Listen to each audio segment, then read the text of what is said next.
I'm your host, Too Sycho. And I'm Too Vicious. Here we are at Show Tales and Hotels. Shows and hoes, baby.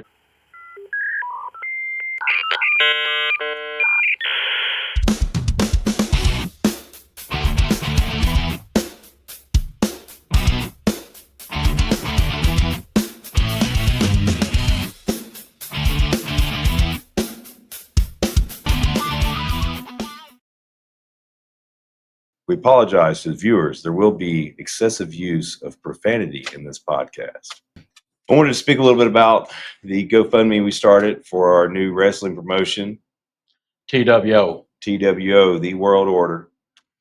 The fundraiser is more so for the fans to get involved, to feel like they have a part, to be part of the family, to say, hey, I built that. This is a long time fundraiser we're running. If it goes over the goal, then we'll put that into production. Everything that's left is going to go to the animal shelter. This is, like I said, the goal. We want to hit it, but at the same time, it's not mandatory, because we got some good sponsors. We got some good sponsors. We got good deal. We got some good deals. We got getting a nice ring, nice trailer, nice show truck. Everything's going to be wrapped, decaled, vinyled out. Plenty of room left for sponsorship. If we have any of the local Crittenden County business owners watching this, remember, especially not even just Crittenden County, but the tri-state area in general. If you would, there's a backer program behind the GoFundMe. You got the $25 backer. You get your name on a banner. We're going to hang on the wall and carry everywhere with us for the Founders Club. Then the $50 pat. If you donate $50 or more, now you get an exclusive one-off black shirt with a white silhouette of who power bombing. Who. That shirt is going to be one time only, never sold again. The only way to get it is to donate $50 to that. I believe it comes with some other perks as well. I don't have them off the top of my head. But then you got the next perks. I believe $100. You have to look this up. It's pinned to the top of my Facebook right now. But all the way up to what I was getting at, if you do have a business, small or large, and you're in the area, if you just want to help out or if you want your name on the side of the ring, we're going to have the apron going around the ring all the way. Plenty of real estate. We're going to put the logos as big as we can on there. So if you have a small business, you do that $500 donation. It's going to get you yearly VIP tickets. It's going to get you the shirts. It's going to get you as many shirts as it gets you tickets. It's going to get you your name on the ring for life and on the trailer. So this isn't a sponsorship where you got to re-up $500 every other week. This is a thing where you're going to be on there permanently. When we redo graphics, we might reach out to you about kicking something up, but that's not mandatory. If you don't, you might just get a smaller sticker the next year. But either way, plenty of room. It's going to be a big ring, 18 by 18. 18 by 18. So that's 36, 76, I believe. It's a lot of foot of canvas there that's going to be going around the ring. It's going to be a taller ring too. So plenty of stuff for that. We're going to have banners we travel with. But I just wanted to speak on that GoFundMe for just a minute and tell you guys that this is more for the community than it is for us. We want you to be involved. We want you to bring your kids up there. We want the kids to play in the ring. We want to host training sessions where the kids can come train, instead of doing whatever else they might do when they get out of school. Right. They can come up to a wholesome place and enjoy some real training and at-home entertainment, pretty much. What else? We're going to move on to the first subject here. That's going to be me grilling Stumpy. He's going to grill me afterwards. Not grilling, but just got a little quick questions here, long answers. And the quick question would be, Stumpy, Two Vicious. Two Vicious. What would be your most stressful show memory? When I say most stressful, I don't mean like you were nervous, large crowd, maybe first time, biggest show, maybe the one that really just kind of, maybe your starter. I don't know. That's a tough one. Well, my first time I was nervous. Me and your dad went down to Osceola. Yeah, Osceola. Big Daddy LaFonce. Big Daddy LaFonce. We went down there. And I kept asking questions. What are we going to do? And he's like, don't worry about it. Don't worry about it all night. till we get there, and then we're fixing to go out. I'm like, what are we doing? Don't worry about it. Wouldn't smart me up, tell me anything. Yeah. I kind of. So I was nervous. Same thing there. Same thing happened to you. So that was good. Everything worked out. I mean, we had a good show. And then the time we got us booked in Atlanta, I was real nervous. That's a big show. Yeah. Where I first met Scott Hall. Okay. Me and Ronald went down there to wrestle. Actually, Rodney Mack and your dad was wrestling Scott Hall main event. So Okay. that was a pretty good show there. Nervous, but good card. A lot of Good card. A lot of good things. Yeah. That was fun times. I'll tell you some stories. Yeah, I mean, it sounds pretty stressful. Yeah, it was. What made it Scott most stressful? Yeah, here we go. You know, Scott and Sid. Well, I'll tell you a quick story. We was eating lunch, and it was your dad and Scott and me and Ronald. We was eating lunch, and Scott's like, "Stumpy, you want a beer?" I said, "Yeah, man. Let's drink a Coors Light." He said, "All right." So we get a beer, and then your dad's looking at me like, you know how he looks at you. Yeah, like, it gives you that death stare. He gives me that death stare, and then Scott gets up, I think, go to the bathroom. He's like, "Hey, don't drink no more tonight. Yeah. Don't drink. I got to wrestle him tonight." I'm like, "Oh, okay." He's already going to get blown up. Right. So we're Scott goes to the bathroom and comes back. You know, we sit down. He's like, "Hey, another beer, Stomp." I'm like, "Hell yeah, let's get another one." Right. So about that time, he's kicking me under the table, just looking, giving me that death stare. But it was a good time. We had a good time. Show went well. Well, did Scott throw up on him? Scott didn't throw up on him. Well, that's good. See, you probably got stories of that. The night was saved. Yeah. You know, so it was as good. I would say. Good time in Atlanta. It was a good time. All right, so that's the end of your most stressful I don't know story. I mean that. I don't know. I can't. I mean, the first time stressful. You're going out there. There's big lights. You got everybody looking at you. Even if they're not looking at you, it feels like they are. Right. Everybody's either booing you or cheering you. You don't know what kind of reaction you're going to get. And it's always a nervous thing doing any kind of live event. Right. Whether you've done it a million times or it's your first time. Right. So. I always get. Yeah. All right. So that's a wrap on that. That's it on that. Well, you tell me something. Okay. So my same thing, most stressful show, I think I was 15, maybe about to turn 16. I'd really have to get a calendar and Facebook all involved to figure that out. And I came home from school one day, and my dad said, "Here, try this on." He threw me some overalls and some old work boots, like white and blue flannel long sleeve shirt. He said, "I remember. You should try that on." I said, "All right." I said, "We going farming?" And I said, "We're about to hop on the John Deere and take off." He says, "No, here, try this on too." And he handed me a hockey mask. And I wish I knew now how much power that hockey mask really had. Oh yeah. But I put the hockey mask on, and he goes, "Good. I'm glad it fits. We're going wrestling in Osceola, Arkansas tonight." Pretty much the same place, same place, And he goes, I said, "Okay." I was nervous. I didn't really have a whole lot of words. I said, "What are we gonna do?" And he says, "Don't worry, son. It's easy. We'll talk about it when we get there." I said, "Okay, all right." So I'm on my flip phone at the time on YouTube, trying to figure out how to be a wrestler. And it's a couple hours later, we're in Osceola, about an hour and a half before bell, before doors, and we're sitting backstage with all the naked old fat men. And I said, "So, well, what are we going to do? Are you ready to teach me? You ready to train me? Are you going to show me something? What are we going to do?" He says, "Don't worry. We'll call it in the ring." I said, "Call what in the ring?" At that time, I think I knew the name of 3 wrestling moves: a body slam, a choke slam, and a power bomb. And I only knew 2 of those because they were his. Yeah. So we got out there, and it was, as clumsy as it could be for a 15-year-old with his first match, wrestling against his dad. We tested strength, bear hug, cobra clutch, small stuff like that. I was able to pull it off. Extremely nervous, sweating bullets nonetheless. And that is my most stressful show. It was my first one. And I want to say the next 10 to follow were pretty much exactly the same thing. I still didn't have any inside knowledge or training. But hey, he got you through it. He did get me through it. He dragged me through it by my hair across the ground. through the gravel and the blood and the mud. But so we're getting on to the next thing here. It's going to be your most enjoyable show or match, meaning it could be the match that you had the most fun in, or it could just be that in the Toyota Camry on the way to the show, the funnest, the most enjoyable time. And when I say enjoyable, I don't really mean funniest. I mean the most wholesome, enjoyable time, because the funniest is coming up.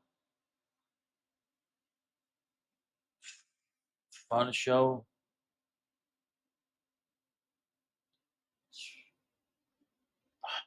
I'm trying to think. That's I'm thinking. They were all fun. I mean, they had a good time. I'm trying to They think. were all fun. I like the benefit shows the best. Yeah. They're, you can kind of do what you want, non-script. Just have good times. We used to go to Luxor, and then what's the other place out there? Osceola, I think it wrestled you and Scott Hall there one time. Where were we at?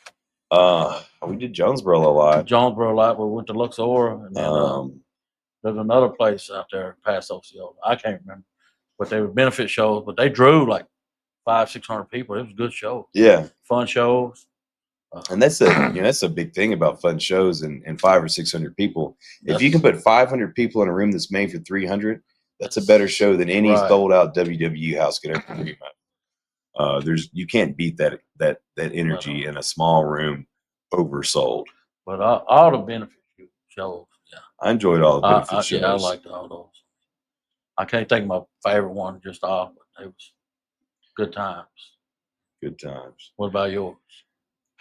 I've been debating on this all day, and I wasn't really quite sure. I was going to go with the gathering of the Juggalos, 60,000 people in attendance. I was going to go with a 3-show deal we did Friday, Saturday, and Sunday, and kind of put all that together. But after you said benefit show, it really clicked with me, and I'd have to say my most enjoyable match and show I ever had was my second or third match. It was at the VFW in West Memphis, Arkansas, and I wrestled Don Bass, the legendary, great late Don Bass. And Don said, "I'm going to color, but I'm not going to gig." I was learning a couple terms by then, so I knew what he meant was he meant he was going to bleed, but he wasn't going to cut himself. Right. I said, "Well, how are we doing it then?" He said, "You headbutt me." I said, "Well, what if you don't bleed?" He said, "You keep on headbutting me." Keep on. So I think I headbutted him 60 times before I got one drop of blood out of him. Then he started headbutting me back harder so he could get some out. He was sitting there and he said, "Do it again, do it again, do it again." And I probably took a couple years off his life. He might still be with us if I wouldn't have headbutted him with that fiberglass hockey mask 150 times that night. But that was a benefit show. That was a good show. Had a good time. I think that was the benefit for somebody. I can't remember what the benefit was for, but it was there at the VFW in West Memphis. I think it was for him. No, it was for his manager guy, Honest John. Yeah, I remember that. He had a great turnout. Those West Memphis shows always are a little different. West Memphis always shows up and shows out for sure. And we're counting on you to show up and show out in the end of August. We were talking about doing Fridays, but after rediscussing, we're thinking it'd probably be better to hold the annual memorial on Saturdays, the closest Saturday to his passing every year. So it's always going to be a Saturday at the end of August. And then we're currently working on getting another show to follow maybe a month later and another one 2 months after that. We want to do, you might even try to do a big outdoor show too. Yeah, a big outdoor show. We want to try to really take the TWO promotion and run, 6 or 12 shows a year. I don't really want to say one a month. One a week is way too many. You never get one that. Every few months. I think, if you had a consecutive one, like, for the hot time of the summer, if you did one a month through that part, that'd be fine. And then take a month off for August or September or whatever. And obviously not August. We have the memorial show. So I almost tried to cut out the memorial show that quick. I'm sorry, guys. I'm not going to cut you out. Memorial show staying. It's going to be a big deal. It's going to be huge. It's going to be fun. It's going to be great. So we're going to go on and move on to the next subject, which is, what is your hands down, split your sides laughing, funniest story you had? And if it, before you start speaking, I want you to say, if it is too bad, try to refrain from using their names and let's just describe the person. Drunk Fat Harry, whatever, Yeah. I don't know. But if it's not that bad, let's go ahead and put their names out there. Funniest story. Funny story. Shoot. So you already knew these questions. I didn't know them, so I don't know. Well, I kind of told you what we You were going to told, ask. but You just didn't pay attention. I don't think a lot. I told them to think about these things. I gave them time. I said, we're doing this interview live Friday. You need to have this stuff. I don't think a lot. So most funniest. If funniest, like what would make the people behind that green light laugh? I don't know. I got to think about it. All right, so I'll go with mine, and you think on yours while I'm talking. But I'm going to need you to still listen to my story because I need a little reaction. And I cannot recall all the wrestlers that were in the limo, but it was a limo. Let's rewind it a little bit. We're up in Evansville. We do a show at the Armory or something that night. Me, my dad, Scott, and myself, and then we go on to the Marriott in Evansville, where we're staying to do the show for Insane Clown Posse at the Juggalo Gathering in Hog Rock, Illinois. I believe this was 2010, 2011. And some of the people that were on the car that I can definitely remember would be Booker T, Butterbean, Kamala, Viscera, Diamond Dallas Page, Sabu. There was Terry Funk. I don't know if I said Kamala. If I already said Kamala Harris again, I'll put him over twice. He deserves it. But well, Big Daddy V. Big Daddy V, yeah. So Big Daddy V, they say he's 6'9". I'm 6'9". I swear he's a foot taller than me. But I mean, that's just how big he looked, is how broad he was. I mean, obviously you're really overweight guy, but I mean, his shoulders were that wide. I mean, no lie. Same thing with Butterbean. His hand, I mean, was every inch of every bit of 3 inches thick. I remember I went to go shake his hand, like grabbing a lunch pail. I said, man, if that guy ever hit me upside the head with that, I'd be dead. And he could probably still pull it off today after his his DDP yoga. He's Butterbean. You've seen that? He's made a recovery on that. He was in a wheelchair and he's made it back to walking. He's lost a lot of weight. Butterbean, you're really looking good. I hope you see this. But anyway, on to the story. We got Gangrel and sorry, David. And we have rest his soul, Brian Christopher. And Brian and Gangrel, they were drinking before we ever left the hotel. And let me keep this in mind. Our wrestling match that night starts at like 2 a.m. It's flashlight wrestling. They turn off all the lights and they shine flashlights at the ring. Like, that's the part that we're on. The pre-show was with my dad and Scott, and they had already been there and left. But we're supposed to have vans. The vans don't show up, so they get us Escalade limos. Pretty cool. Pretty pimping. So we ride to the show in the limo. We stop at the gas station. Brian and Gangrel, they're getting beer. They're getting drunk. And, I'm not going to go all the way into details, save you that. But I'm sitting all the way up at the very front of the limo. Anyway, show's great. Great show. We leave there when the sun's coming up. It's like 7 o'clock in the morning. We've been there since 4 o'clock the afternoon the day before. So everybody's extremely tired. There's 15, 20 fucking people in this limo. It is packed with big, heavy, sweaty wrestlers who have all been working all night, who are all on edge. They're all angry. They're all strung out. Half of them are drunk, and one of them was a little too drunk. So we're on our way back. It's foggy outside. We're on the highway, 4-lane highway. And I'm sitting all the way at the very front of the limo with my back to the driver. And I got Gangrel on my right, and my bag boy landed on the left. And Gangrel, he's sitting there and he's gagging. And he'd throw up in his mouth a little bit and choke it and swallow it back down. He'd throw up in his mouth a little bit and choke it and swallow it back down. And like the third or fourth time he did that, he threw up in his mouth a little bit and it just kept getting bigger. He goes to put his hand over his face. And when he does, he spits it out, and it shot a jet stream out of the end of his hand straight into my bag boy Landon's face, and went out in between all of his knuckles like a fucking sprinkler and got all the boys in the limo. Oh, no. So, as I mentioned, we got big people in here. We're doing 70 miles an hour down the highway in the fog, slick conditions. All those people started moving in the limo. The limo loses control. We go off the road in the grass. the doors open out, all the boys powder out. They're all gagging. They're all cussing at him. You know, poor Gangrel, he's so drunk he didn't know what happened. I mean, when you put someone that's drinking in that situation, we're out that long, you're asking for a bad disaster. But right. I'm going to throw this part in there. Sorry, a little embarrassing. I didn't want to move. I didn't have any throw up on me, so I'm just kind of like up in my seat. You know, I'm hiding up in the front. I don't want to go through and throw up. I got my hand over my nose. That was good enough for me. But he pulled out that 6-pack he had on the way there in a black plastic bag, empty beer bottles. He finished throwing up in that bag and then balled it up, shoved it under the limo seat when we got out. But that is my funniest. I mean, I probably have some that are funnier, but that's my wildest story right there. And it was funny, and I will never forget that. I was probably the only sober one in the limo because I was underage. I might have been partying some that night, but there was this girl backstage who was, I don't remember what she was. She was like 7'1", tall, way bigger than me. I mean, you know, I say that you think, you know, wow, this girl's a monster. No, she's proportionate. She's a really good looking girl. And she was kind of coming on to me a little bit, and I was scared. So I spent most of my night hiding from her. So I didn't have time to party. Otherwise, I probably just suck a few in. I might have thrown up on everybody as well. But let me see. Right, good time. Bring it up here. Let's see what our next subject is. Next subject, we're going to talk a little bit on our fitness journey. Stumpy's tagging into the gym. He's real busy. He owns his own restaurant.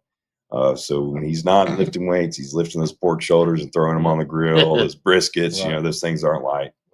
But he is. We've been getting up early. I've been trying to get every there. day, 5:45. Every day is available. He comes with me. We've been going hard. I've been hitting it 7 days a week. Stumpy's making gains. He's getting back in there. He's about to get a membership here local. He's going to start going more often because it'll be easier. I told him my greatest advice in life for someone who doesn't have time for fitness is to sleep faster. Sleep faster. Sleep faster. You got to do. So, you got enough time. You got to sleep faster. Exactly. So, we're going to start trying that, right? Exactly. You know, I don't have a whole lot to show. I'll give you guys a little bit. I'm coming off a 34-day calorie deficit now. I'm going to enjoy the holidays, and I'm going to have that turkey dressing and the canned yams and the candied yams and the pies and the cakes. I'm going to go ahead and have all that for Thanksgiving and Christmas. I'm not going to do the leftovers, though, I promise. Just the day of. And then I'm going to go back to taking in as many calories as I'm burning or a little bit more, and I'm going to go bulk for the next probably 2 or 3 months. Then I'm going to go back on a cut. I plan on being 300 pounds and pretty much lean the day of the event. And a lot of people don't believe that, but they don't understand how quick I can change. You know, they see all these people, all these actors in Hollywood. They think they're the only ones that can do it. But the actors in Hollywood don't try half as hard as we do. That's right. We're going to be in the best shape of our lives when we step in that ring. It's going to be a big show. It's going to be electric. It's going to be huge. It has no choice but to be. You know, we're going to, plan on being the most wholesome production in the Mid-South. See that I didn't say biggest. Not right. Because a lot of people mess up with the biggest. I want to keep small, family, love. And then for the big part, we'll just worry about the world stage on the camera. That's right. You know, for us wrestling, we want it for our people. We have a huge following ourselves, and it's we want our people to be there. We want our family to be there. We want to do it for our kids so they could have something to take care of. You know, something to keep them busy. There's all kind of motives behind this. I've been heavily influenced in my fitness journey by my boss out in Vegas, Suge White. You work for him or you work for nobody. Suge White, I'm telling you right now.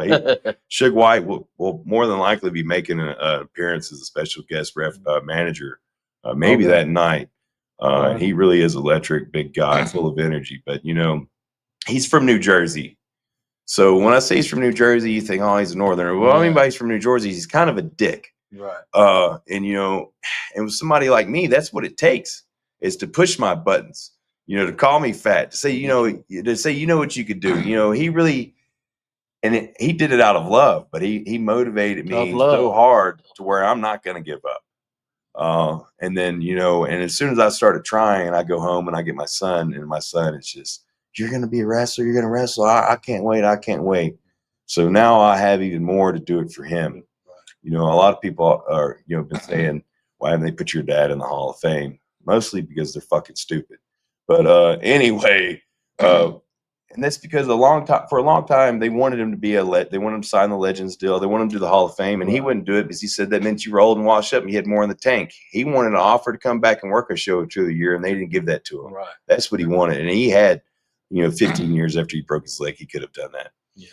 And then on further to it is when he's recently, you see that he said he wanted to go into the Hall of Fame. I would say his main drive behind that was his grandson, my son Raylan, because he wanted to take Raylan out there and show him all that stuff, which, I'm happy. I work out there in Vegas. I'm always on these huge production sites. I get to fly him out once a year. I take him to these huge shows and show him all, millions of dollars in production, just cool stuff like that. He gets to go backstage, push buttons, change the cameras. He likes doing all that stuff. But that's a little bit on my motivation. And Stumpy's motivation is that I won't let him quit. I called him out. I think I said, hey, Stumpy, you want to do a wrestling show at the end of the year? And he's like, I don't know. I was like, all right, I just posted this on Facebook. We're doing 12 of them. Yeah. Everybody's calling me. I'm like, I don't know anything about it. But yeah, we're going to get in shape and we're going to do it one more time. And, okay, so I'll do a little quick plug here. As you notice, this podcast, we didn't take any question and answers from the audience. But what we would like you to do is to comment your questions in the comment section. If you have questions for next week's podcast, because we're going to do an episode every week, and we will answer those questions. We'll answer them honestly and fully. Ish. Right, yeah. Ish. But I would like to have, say 5 or 10 viewer questions that we could go over and answer next week, so we could put a little more length on the episode. And as well as the last bit right here, and then we're going to wrap it up, is going to tease the memorial show a little bit. And the only way I just want to keep it short, and what I'm going to say is that we're not going to be the main event. No, we're not going to main event. We have a star coming in who's going in the main event for his in-ring debut. Right. And it is going to be huge. Right. This guy is talent. That is for sure. We've been searching for people everywhere, and we found this one under a rock. But yeah. But it's going to be a great show. Yeah, he's going to be big. It's going to be a great show. And that way, Stumpy and I might be able to step out and accommodate be the commentators on the main event, and we can take that opportunity to take pictures with the crowd, kiss the women, sign the babies, all that great stuff. Don't tell our wives. To the editors, could you block our wives from this stream? That would be highly appreciated. I don't think they should view this. Nah, they probably don't care.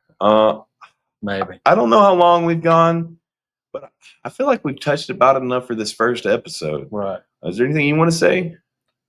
Man. Besides, come down to Stumpy's Backyard Barbecue come on in Marion, down to Arkansas. Barbecue in Marion. I keep telling him to plug his food. He's like, "Oh, I got too many customers." That's how good that's what he says. That's how good his fucking food is. He's got too many customers. He didn't want anymore. Come down to Stumpy's Backyard Barbecue.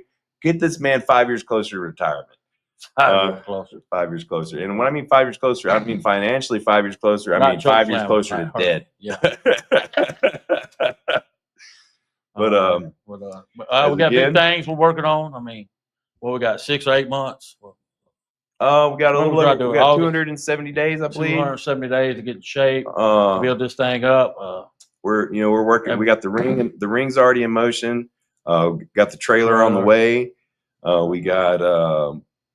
We already got people making shirts. We got people doing the vinyl. We got all kind of stuff's happening already. It's blowing up. We have an outstanding community who's really stepped up and helped a lot with all these things. And we've only announced this just a couple days ago. And it's crazy how much. Now we're still looking for a couple of venues, right? We are still looking for a couple of venues. If you're in the Crittenden County or Mid-South area, we really don't want to do it in Memphis. We want to do it on our side of the river. We want to stay over here. But if you have a venue that could seat preferably 400 or 500 people, that we could put 50 more than is occupied for, don't tell the fire marshal.